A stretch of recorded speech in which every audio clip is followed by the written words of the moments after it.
Hey y'all, welcome to B Nuggets. This is B Nuggets off the cuff. This message today is going to be a bit more gloves off, we'll say. Definitely a bit more raw, a bit more real, getting down to it, how it's going to be, or coming from a bit more non-so-light perspective, if you will. I used to play this game when I was a kid. We called it Ghost in the Graveyard. Essentially, it was like hide and seek out in the dark. Everybody go hide, one person start counting. They go 1 o'clock, 2 o'clock, 3 o'clock, all the way up to 12. Midnight, ready or not, here I come. You switch on the TV, listen to the radio, podcast, social media, printed media. Surely would seem like, ready or not, something is coming in the form of whether that be World War III right now being talked about, between Russia, who's mobilizing their military, pulling out of the dollar, China, who's doing the same, whether it's an economic collapse because we are trillions and trillions of dollars in debt, or whether it's the civil war that's popular being spoken about all over the place right now. Shoot, you go on to the internet and start looking at end of the world scenarios, and you're going to find all kinds of stuff. It's just never ending. You're going to find things like Planet Nimbru, the asteroid, or the aliens that are hiding behind the moon. It just goes on and on. What I know and have seemingly put together in my own mind and perspective is that ultimately it doesn't matter whatever the trigger is, whatever kicks over that first domino. It all kind of plays out the same after that first domino falls. And that is 3 meals, 3 days after that first domino falls down, shit's going to get real, right? People are going to start freaking the heck out. They're going to find that they are undernourished because they didn't put any food sources aside. They're going to find that they are underprepared because they never thought anything would happen to them and they never built any skills for what lies ahead. They're going to be physically, mentally lacking resources and knowledge, and they're going to become very desperate. And desperate people do desperate things.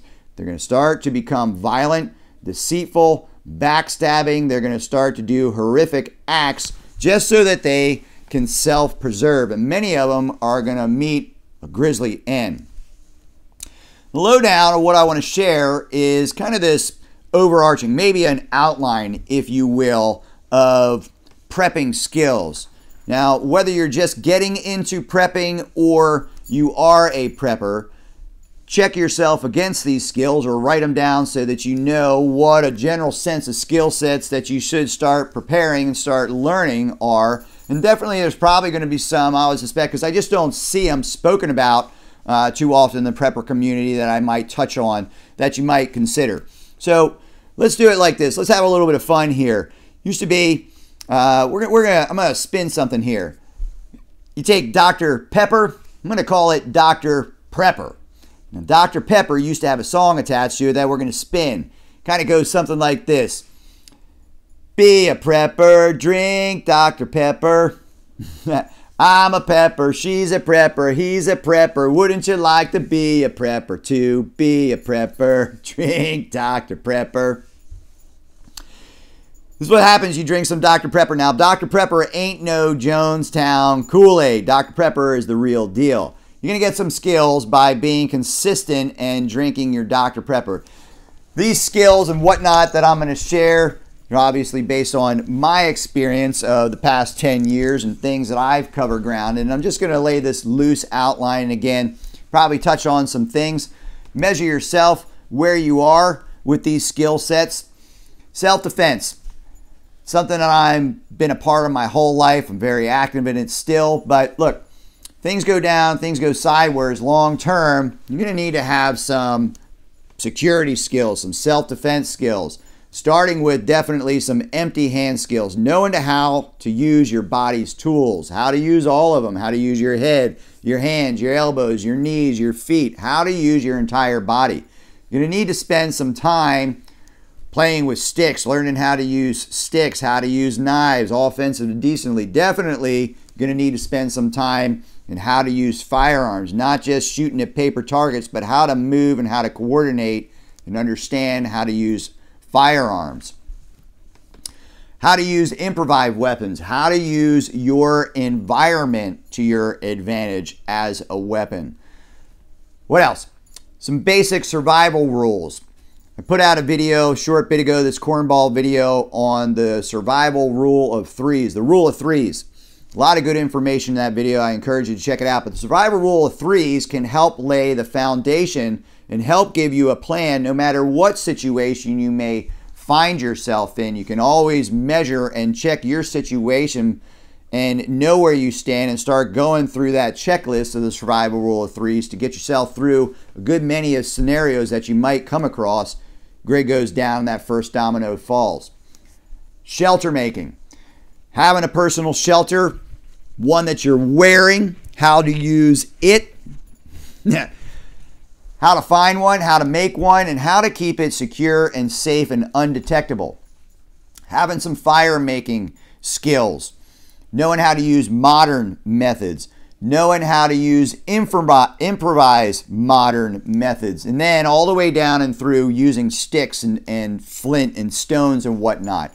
Having this gambit of fire making abilities. You're going to need to know how to make fire right for relate it back to self-defense, how to set fires for signaling, or how to use it to ward people off, how to keep yourself warm, obviously, how to cook, use it to purify.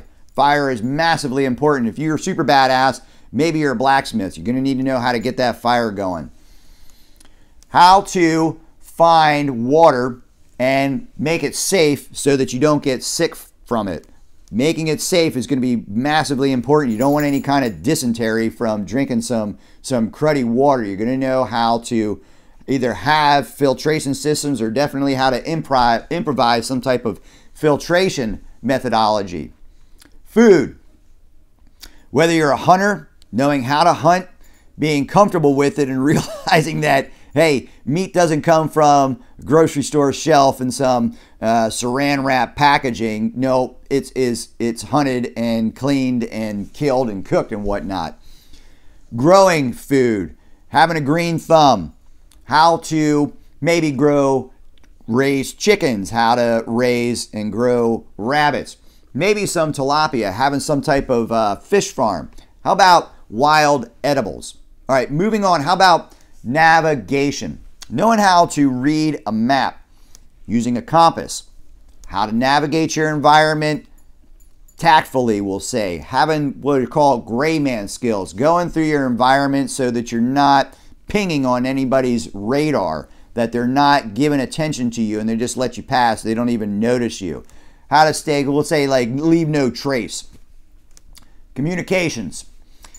Knowing how to communicate with the outside world, your immediate world. What's going on? What's going on beyond, because you're not going to get it on social media and it's just not going to be spoken about. How are you going to be able to connect with the bigger picture on what's going outside your immediate area?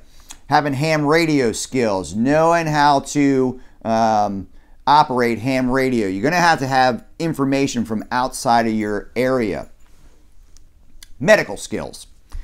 Having some CPR training, basic first aid training, maybe a little bit more advanced, setting bones, suturing, how to deal with infections, and all this stuff when you don't have antibiotics. Looking into and learning how to make your own penicillin. All right, so maybe these are definitely skill sets I'm going to share or touch on that I don't ever often see spoken about in the prepper community. It's very few and far between at any rate. Having some good social engineering skills, being a good communicator. You're going to need to form groups and you're going to need to know how group dynamic works so that you can get everybody on the page quickly to start getting people to benefit one another and work together so that you can further your agenda, which is self-preservation. Knowing how to be a leader. Having good social engineering skills.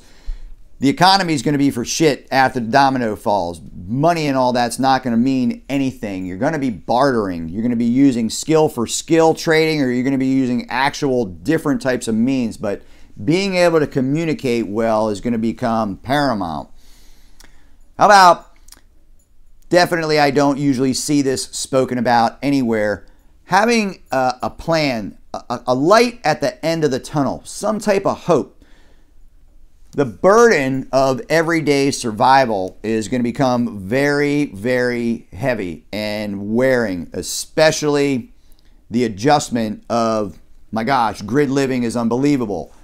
Off-grid living, if you're not doing it as a norm, that is going to be like grinding the gears into a whole different lifestyle. I mean that loud, that really rough grind. If you're not doing it, most of us aren't, even as preppers, aren't doing the lifestyle of off-grid. It's going to be real hard. What is that light at the end of the tunnel? That hope, that future? Why are you doing it? What's going to help get you through that? And really, that leads into kind of my last talking point, so to speak, if you will.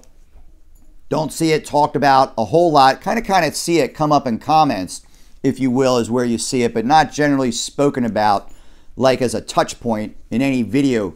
And that is your mental state, your maybe spiritual belief. What you're going to be leaning on your skills, right? Your hard and your soft skills. You're going to be leaning on your teammates, right? Those who you surrounded yourself with. But what are you leaning on inside of your head?